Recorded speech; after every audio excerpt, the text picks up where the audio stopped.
O senador Randolfo Rodrigues. Obrigado, presidente.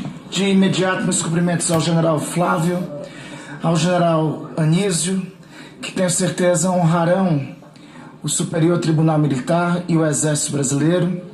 Não fiquem chateados, porque hoje o Dr. Gonê ficou como centro dos questionamentos aqui, mas tenho certeza pelo currículo de vocês, estarão para no Superior Tribunal Militar defender o nosso maior valor que honra o Exército Nacional, que é a nossa democracia.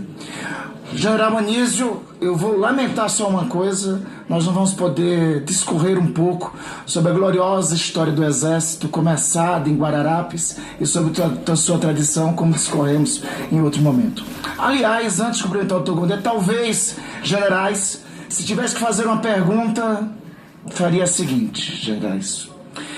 Generais, o que ocorreria se um militar sedicioso abandonasse a tropa, abandonasse o seu país, fosse para um país estrangeiro e a partir de lá conspirasse contra os interesses do Brasil?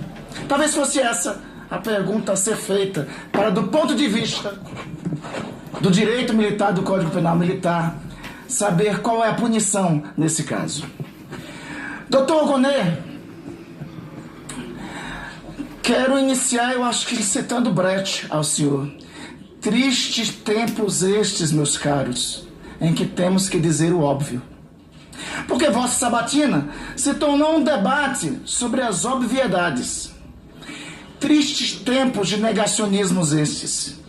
Até chegar aqui, doutor Gonê, para lhe inquirir, lhe interrogar, lhe perguntar, eu ouvi negacionismos históricos, negacionismos sobre a existência de golpe de Estado e muito coerente com o negacionismo que se teve no passado e que teve, lamentavelmente, naquele instante, o cumpliciamento da Procuradoria-Geral da República, que foi o negacionismo da pandemia.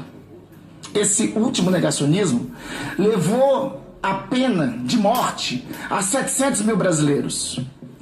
Embora naquele momento não tenha deixado de ter, doutor Gonê, a atuação heróica de procuradores da República na defesa da função do Ministério Público Federal. Função essa consagrada nesse livro, que às vezes é colocado um pouco de lado em perguntas e questionamentos que tem aqui. Naquele momento, enquanto o Procurador-Geral da República se omitia, senador Renan, foram feitas mais de 64 denúncias à Procuradoria-Geral da República ao antecessor do Dr. Gonê na época da pandemia. 50 delas, 10 da pandemia, da CPI da pandemia que o senhor relatou, foram quase que liminarmente arquivadas. Naquele momento teve 2 procuradores da República que se levantaram e mesmo assim moveram ações. É a prova maior que o Ministério Público não é o PGR. O Ministério Público são as suas atribuições constantes na Constituição da República. Esse é um dos negacionismos, que esse foi admitido. Levou a tragédia de Manaus, relatada aqui pelo senador Eduardo Braga. Repito, levou a perda de 700 mil brasileiros. Mas outros negacionismos aqui, doutor Gonê, foram também levantados. Negacionismo sobre a história. Eu ouvi minimizar, mas é coerente. É coerente. Eu ia tentar me levantar sobre aqueles que minimizaram o golpe de 64, mas é coerente. Eles são saudosos do que foi aquilo. Eu vi, inclusive, algumas elucubrações que não tem nenhum respaldo na história, de que o golpe de 64 foi uma tentativa de contragolpe. Não tem nenhum assento na historiografia. Chega a ser risível esse tipo de afirmações. Eu vi aqui, presidente e doutor Gonê, alegações de comparações indevidas sobre o que foi a ditadura e sobre o que foi a resistência à ditadura, tentando quase que justificar. Doutor Gonê, presidente Otto, Rubens Paiva não tinha ligação com nenhuma organização armada de resistência à ditadura. Não estava em armas contra a ditadura. Vladimir Herzog era jornalista e foi morto dentro dos porões de Doicode por suas opiniões. O operário Santos Dias, só para citar outro, não tinha nenhum tipo de relação com nenhuma organização. Repito, Dr. Gonê, tristes tempos estes que a gente tem que dizer o óbvio, para reafirmar que o Brasil viveu, entre 1964 e 1985, um regime de exceção. Que o que teve o movimento de anistia em 1979 nada tem a ver com o movimento que querem hoje. E que o negacionismo deles insiste em negar o óbvio, o que está na Constituição. Ora, meus caros, 8 de janeiro de 2026 não foi um raio de sol durante a trovoada. Foi o epílogo da tempestade que se avizinhava. 8 de janeiro de 2023 foi a consecução de um processo que começou em não reconhecer o resultado das urnas. Melhor, antecede. Foi a consecução de um processo liderado por um então presidente da República que insuflava os seus seguidores contra a democracia brasileira.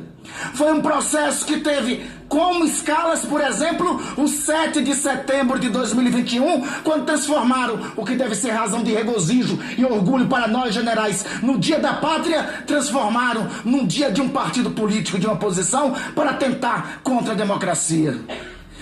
O 8 de janeiro de 2023 foi a consecução lógica de um processo que passava por tentar capturar na marra as eleições de 2022. Tinha como sequência o não reconhecimento do resultado eleitoral de 2022, como de fato teve. Teve a atuação da Polícia Rodoviária Federal, um dos capítulos mais vergonhosos da história dessa instituição, tentando impedir brasileiros que votassem. Teve como sequência dos atos a insuflação. Não foi rebeldia popular, não. Foi um movimento orquestrado, financiado por empresários, com a participação lamentável e vergonhosamente de alguns membros militares que estão sendo punidos por isso. E é importante punir. É importante punir, porque a anistia que alguns querem aqui é aquela anistia que levou ao anistiado, que é o anistiado de 1961 por Jânio Quadros, que tentou dar golpe de Estado contra Juscelino Kubitschek, a voltar dias depois e matar Rubens Paiva, e matar tantos outros nos porões lá do Rio de Janeiro. A anistia que eles querem é a anistia para romper em definitivo o Estado Democrático de Direito. A anistia que eles querem não é a consecução de um processo democrático. É o inverso disso. É a ofensa à Constituição. E quem a fala é a Constituição. Diz no artigo 5º, inciso 42 e inciso 43... que constitui crime inafiançável e imprescritível a ação de grupos armados, civis ou militares contra o Estado Democrático de Direito. E foi essas as ações que ocorreram em dezembro de 2022. Não foi passeio no parque, o 12 de dezembro de 2022, quando, no dia da diplomação do presidente da República, do vice-presidente da República, eles tentaram articular e concretizaram um dia de terror nessa Brasília. Não foi um fato à toa. A bomba que tentaram colocar no Aeroporto Internacional de Brasília no dia 23 de dezembro de 2022, que se tivesse detonado, levaria milhares de brasileiros à morte. Não foi. O 8 de janeiro não foi um raio de sol. Foi o epílogo de uma tempestade, de uma tentativa. Alguns disseram, aqui eu ouvi, não houve golpe, graças a Deus. Se tivesse havido, nós não estávamos aqui. Essa reunião não ocorreria. O senhor não estaria sabatinado. Os poderes da República estariam fechados na mão de um ditador. Graças a Deus, e devido a este Congresso Nacional, é que a lei pune, não o golpe de Estado, porque sob o golpe de Estado não há vigência mais da democracia, que é o maior dos direitos. Falaram aqui em corrupção. A maior das corrupções orquestradas é quando o poder é atentado e assumido, é acionado de forma violenta por um somente, porque não tem Ministério Público. Esse Ministério Público que foi previsto na Constituição de 78 como uma instituição autônoma, independente, como instituição da República, como parquet. Não defensor do rei, como estava nas monarquias do século XVIII, mas o defensor da sociedade. Isso foi a invenção dessa Constituição. Constituição esta, que seria com seus direitos fundamentais e todos os seus dispositivos revogado se o golpe deles, tentado, não consumado, tivesse se concretizado. Foi um golpe tentado, não foi uma rebelião popular. Foi um golpe tentado e a lei pune o golpe tentado no 359L. E essa lei foi, inclusive, quis o destino e a história, senhores generais, que o presidente antecessor, que o presidente Jair Bolsonaro sancionasse essa lei do 359L, que diz com todas as letras, tentar, com emprego de violência ou grave ameaça, abolir o Estado Democrático de Direito. Doutor Gonê, faço Para essa... concluir, senador Randolfo. Fique tranquilo, meu colega Rogério Marinho. Você terá todo o que for necessário. Desculpe, eu nós lamento estamos se bem incomodarem quando a gente adiantada a proclama hora, a né? Constituição e proclama a democracia. Doutor Gondê, votarei no senhor, sobretudo pelo papel histórico de Vossa Excelência. Porque, dentre outras atribuições de Vossa Excelência, esteve com a retidão e, sobretudo, com a discrição que só cabe a meus Ministério Público, defender e punir aqueles que atentaram contra a democracia brasileira. Para que não se esqueça, para que nunca mais se repita. Senador Randolfo Rodrigues, agradeço Vossa Excelência.